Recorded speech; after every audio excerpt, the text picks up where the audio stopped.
Bonjour à vous, bonjour à tous. En ce dimanche, je viens vous voir avant notre rendez-vous de demain, lundi d'Afa, où je vous parlerai de toutes ces énergies virevoltantes qui arrivent. Vous avez dû entendre parler de la grande conjonction de Jupiter-Saturne et puis de l'entrée dans le solstice d'hiver au même moment.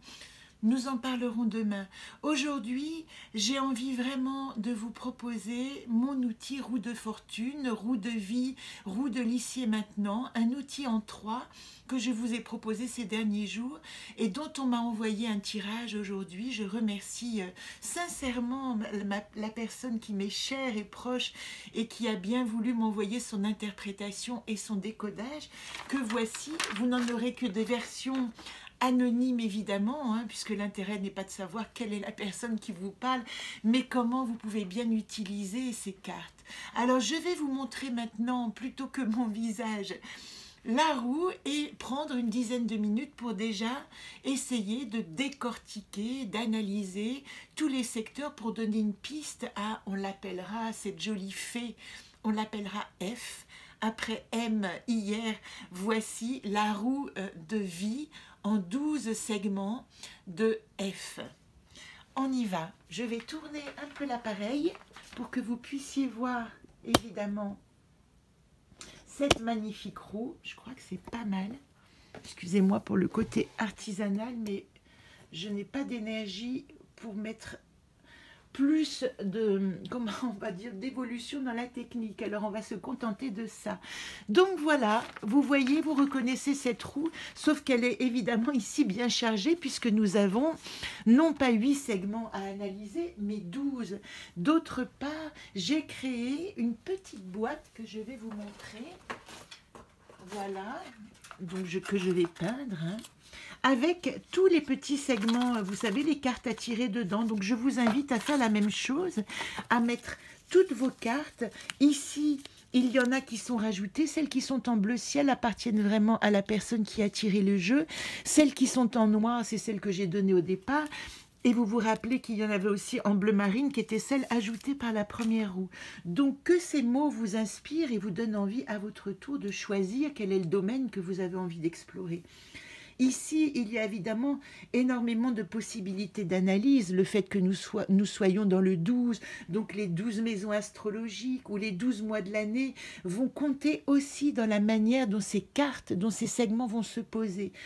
Mais plutôt que de faire l'analyse approfondie, je voudrais déjà vous proposer simplement cette vision pour que vous puissiez à votre tour l'utiliser. Alors, F donc a tiré ces 12 cartes, là que vous voyez. Elle a rajouté 4 cartes: aspiration, autonomie intérieure, implication sociale, corps, évolution, réalisation dans le monde. Donc 5 déjà sont posées ici qui lui appartiennent vraiment. À elle de regarder dans quelle maison elle se pose, ce serait intéressant. Je ne veux pas décoder son interprétation avant d'avoir donné la mienne assez brute pour ne pas être inspirée. Donc j'ai lu ses cartes, j'ai lu comment elle les avait posées, mais j'ai essayé de ne pas lire ses propos, puisque vous voyez qu'elle a déjà elle-même dans son dessin, je le passe très vite pour pas que vous voyez les détails, mais bien analyser chaque composante. Ce qui est intéressant ici, c'est que elle s'est donc donné ses notes, et je les ai reportées rapidement, et je vois qu'il y a quand même 1, 2, 3, 7, 1, 2, 3, 4, 5, 6, 5, et sur les 12 flèches, il n'y en a qu'une qui est transversale, donc qui est suffisante, autosuffisante, on va dire. Toutes les autres sont en volonté d'évolution. Ce que je peux voir déjà, c'est que ces notes de 5 sont plutôt des notes médianes. Celles-là parlent vraiment donc d'une possibilité de dépasser la satisfaction de ce qu'on est, coup-ci, coup-ça, voilà, moyen, pour avoir envie d'évoluer vers autre chose. Donc déjà, cette notation indique dans cette roue qu'il y a une volonté très puissante d'évolution, de ne pas rester au même endroit. Sachant que la seule qui reste et qui est déjà à 8, donc qui est une note vraiment magnifique. Quand on crée, difficile de ne pas laisser 1 ou 2 points en retrait pour l'inspiration, la nouveauté et sa recréation personnelle. Donc 8 est une note quasi maximale pour moi dans le domaine de la créativité. Donc on peut déjà imaginer qu'elle va pouvoir s'appuyer sur sa créativité pour déclencher d'une manière assez aisée toutes celles qui sont en 7 et d'une manière assez plus soutenue dans son effort toutes celles qui sont en 5. Alors, je vais prendre par détail, je vais aller assez vite pour vous donner des mots-clés, parce que sinon on en a pour une demi-heure. Je préfère rester dans les 12 minutes, je vous le promets. Restez jusqu'au bout, c'est passionnant. Alors, nous commençons par le 1. Vie de famille, 7 notation, flèche ascendante. Vie de famille, canard. Vous remarquerez d'emblée qu'il manque 2 choses dans cette roue. Il manque la coupe, moi dans le monde que je ne vois pas, peut-être a-t-elle été faite, mais en tout cas elle ne me l'a pas donnée. J'ai besoin de, quand vous tirez votre jeu et que vous mélangez vos cartes au complet, j'ai besoin pour vous aussi que vous coupiez le jeu. Ça c'est moi et ça c'est dans le monde. Rappelez-vous de ce petit travail préalable. La première chose. Et la deuxième, si vous vous rappelez bien, j'avais demandé éventuellement à remettre une carte sur les flèches montantes ou descendantes, car dans le cas de flèche montante, elle vous dit où est votre atout d'évolution, et dans le cas de flèche descendante, il n'y en a pas ici, je vous le dis quand même, elle vous dit le nœud de la problématique et non pas la solution, encore une fois. Nous sommes vraiment dans l'exploration de nos possibles. Donc, première maison, vie de famille, on va dire, premier segment, pour être un peu plus objectif. Vie de famille, canard. Alors, canard, je regarde maintenant ces notes pour voir l'archétype féminin dans la vie de famille. Alors, c'est un peu au-delà de ça, car l'archétype féminin, d'origine, c'est fémène, que nous retrouvons ici. Vous voyez comme c'est étonnant, nous avons les 2 archétypes féminins avec un énorme nom autour. Donc dans la vie de famille, il y a une posture déjà, 7. Donc je suis déjà celle qui sait, la femme qui est dans sa réalisation. Donc là, il y a simplement un état de fait qui dit « je suis reconnue en tant que femme dans mon évolution ». Car vous savez que la jeune femme se reconnaît dans Femen, l'espérance et la fleur de mon jardin, et que Canaa, la femme à partir de 45-50 ans, va se reconnaître dans cette rencontre totale avec son yin et donc avec son intuition. Donc en vie de famille, j'utilise ce que je suis en tant que femme de réaliser, donc ma dimension yang, pour communiquer, hein, on parle de vie de famille, pour relationner, pour comprendre de quoi est fait ma vie de famille. Tire une carte au-dessus de Cana pour savoir comment tu peux aller plus loin avec ton intuition.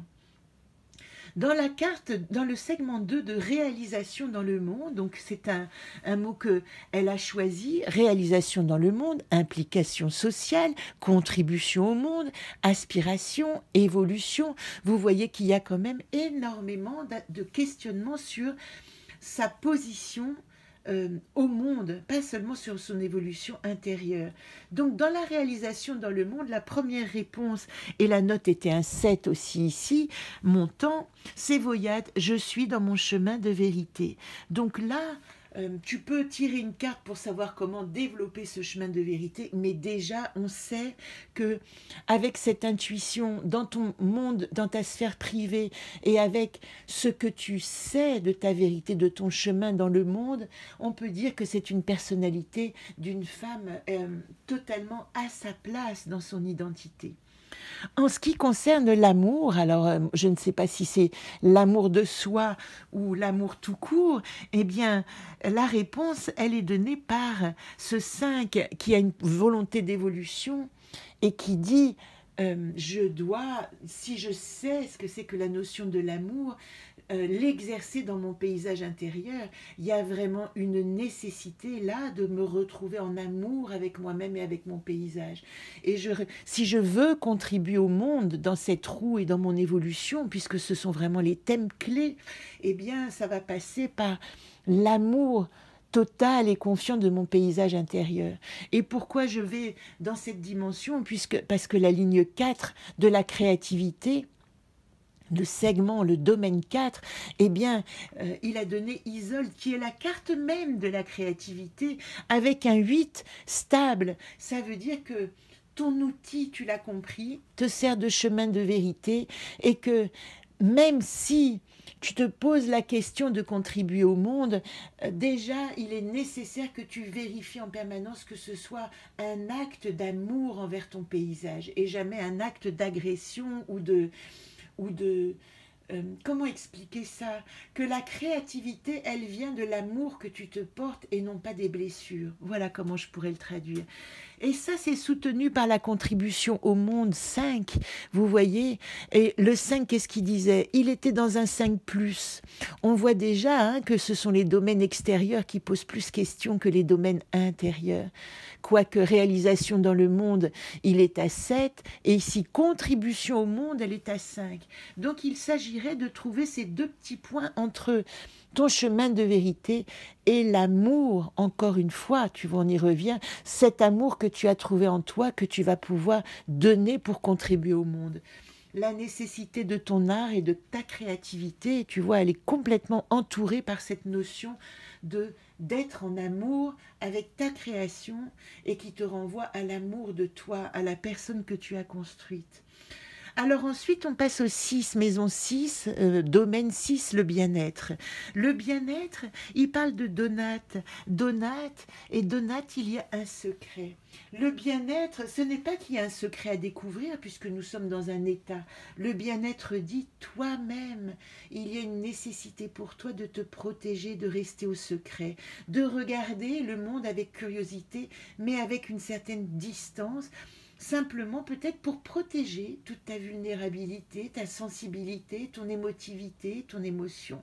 Donc dans ton bien-être, ce qu'on te demande, c'est ce qui t'est demandé, ce que ton corps et ton âme te demandent, c'est de toi te maintenir dans une relative distance au monde pour pouvoir garder la sécurité, l'amour, l'affect positif qui ne génèrent pas d'inquiétude et d'angoisse. D'ailleurs, vois-tu, en autonomie intérieure, donc c'est la... Ah, j'ai oublié, Udurs, pardon. Parce que les deux se parlent beaucoup. En aspiration, nous sommes dans le domaine 7 ici, vous voyez, aspiration, Udurs. Eh bien, Udurs, c'est une volonté de concrétiser, de vraiment matérialiser ta contribution au monde. Donc là, il y a une nécessité de faire dans la matière et que ton aspiration ressemble à ta création et vice-versa. Tu ne peux pas juste te contenter de créer sans mettre à l'intérieur de ton œuvre cette aspiration qui parle aussi de contribution au monde, d'autonomie intérieure, de réalisation dans le monde, puisque c'est ça qui apparaît aussi, hein. Voilà, donc créer dans la matière. Autonomie intérieure, 8, je te laisserai regarder les maisons parce que je ne peux pas détailler plus que ça pour le moment.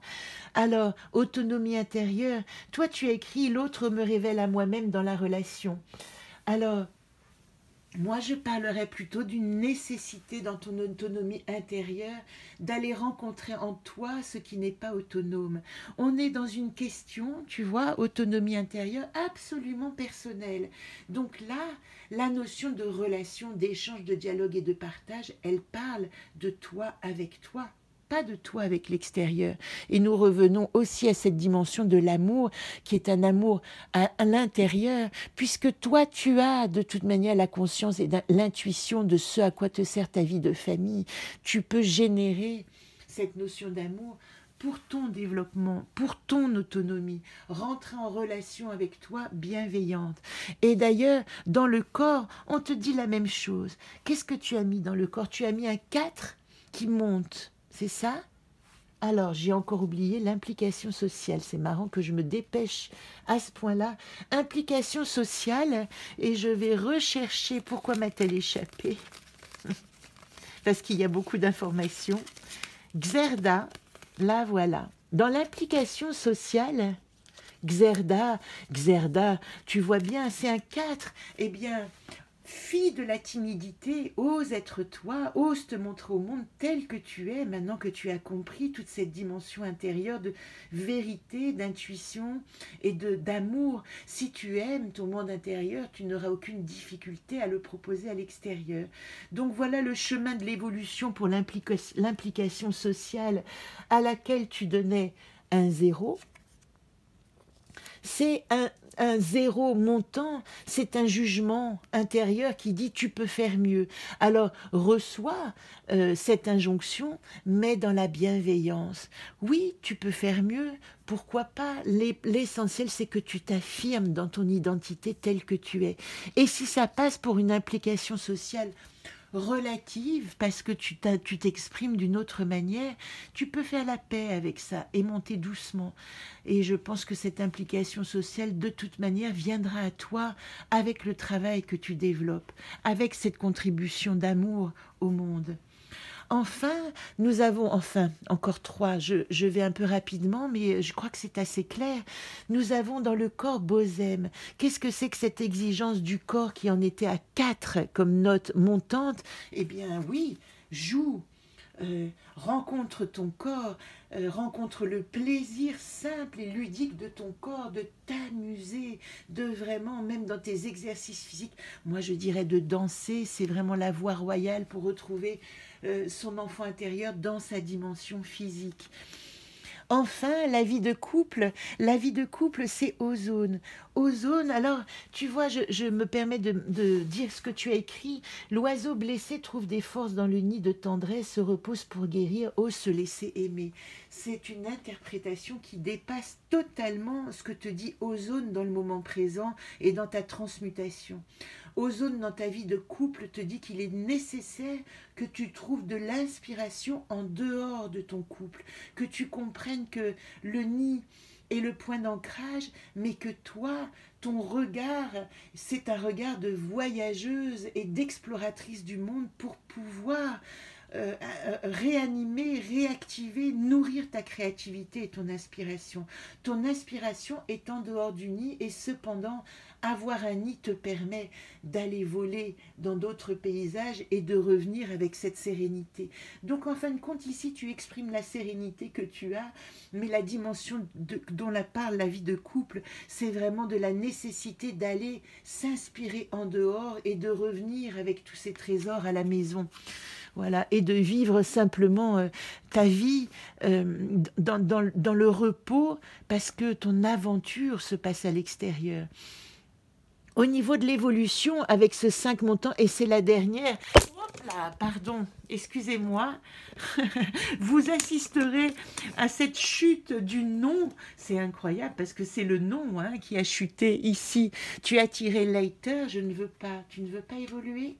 Qu'est-ce qui pourrait exprimer ce non, je ne veux pas? Est-ce qu'il y a la possibilité d'imaginer qu'aujourd'hui, tel que c'est, peut-être que tu as compris que tu peux trouver comment devenir la fleur de ton jardin sans changer de place, mais changer quelques comportements et recréer, on va dire, un vrai mouvement de dialogue entre ton monde intérieur, ta créativité, la vie de famille et tes explorations. Je m'arrête ici. Je pense que ce qui serait important pour F, c'est de retirer les cartes par-dessus et de faire son interprétation pour essayer d'aller chercher plus profondément ce que disent tes cartes et où est-ce qu'elles t'invitent à travailler. Et je pense que tu y trouveras beaucoup de pistes. Je vous dis à demain.